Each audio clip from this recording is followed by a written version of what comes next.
दोस्तों सब्सक्राइब करें हमारे चैनल को और बेल आइकन को प्रेस करके ऑल पर क्लिक करें। दोस्तों आज की कहानी एक शिक्षाप्रद कहानी जिसका नाम है विश्वास की शक्ति। इंग्लैंड के एक पादरी का विश्वास की आध्यात्मिक शक्ति में अटल भरोसा था। जो कोई भी उनके घर में एक बार आ जाता वो उनके आतिथ्य और सत्कार के प्रभाव से प्रभावित हुए बिना नहीं रह सकता था। उनके मन में लोगों के लिए अथाह प्रेम भाव था, इसलिए लोग उनका बहुत सम्मान भी करते थे। एक दिन जेल से भागा हुआ चोर रात में शरण लेने के लिए इधर उधर घूम रहा था।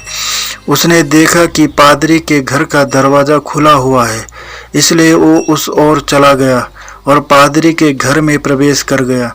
पादरी ने उसे देखते ही उसका अभिवादन किया और उससे कहा, तुम्हारा मेरे इस घर में स्वागत है मेरे भाई, लेकिन तुम ये बताओ तुम कौन हो और यहाँ क्या करने आए हो।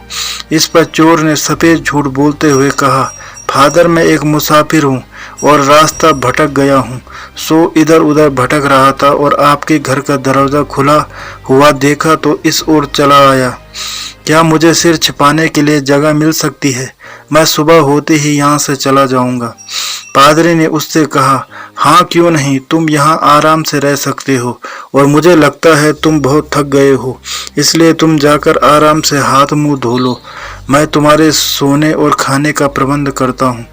इस पर चोर पादरी का आभार व्यक्त करते हुए स्नान घर की ओर बढ़ गया और इतने में पादरी ने उसके खाने और सोने की व्यवस्था कर दी। पादरी ने उसका बहुत अच्छे से आतिथ्य सत्कार किया और उसे अच्छा भोजन करवाकर उसके सोने की व्यवस्था कर दी। रात को सभी के सो जाने के बाद चोर के मन में चोरी की इच्छा जागृत हुई और उसने पादरी के घर से सोने के 2 दीपदान चुराकर वहां से निकल भागा। रात में पुलिस उसकी तलाश में ही थी, सो वो पुलिस के हत्थे चढ़ गया तो पूछताछ में उसने बता दिया कि मैंने ये पादरी के घर से चुराए हैं। इस पर पादरी उसे सामने लाया गया तो पादरी ने पुलिस वालों से कहा, आप कृपया इन्हें छोड़ दीजिए, ये मेरे घर में मेहमान के तौर पर आए थे और मैंने ये दीपदान इन्हें उपहार के तौर पर दिए हैं।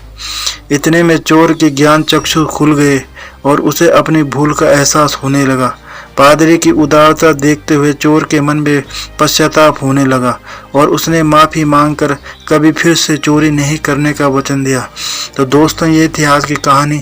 उम्मीद करता हूँ आपको कहानी पसंद आई होगी। अगर आपको कहानी पसंद आई है तो चैनल को सब्सक्राइब करें, बेल आइकन को प्रेस करके ऑल पर क्लिक करें, वीडियो को लाइक तथा शेयर करें और हमें सपोर्ट करें।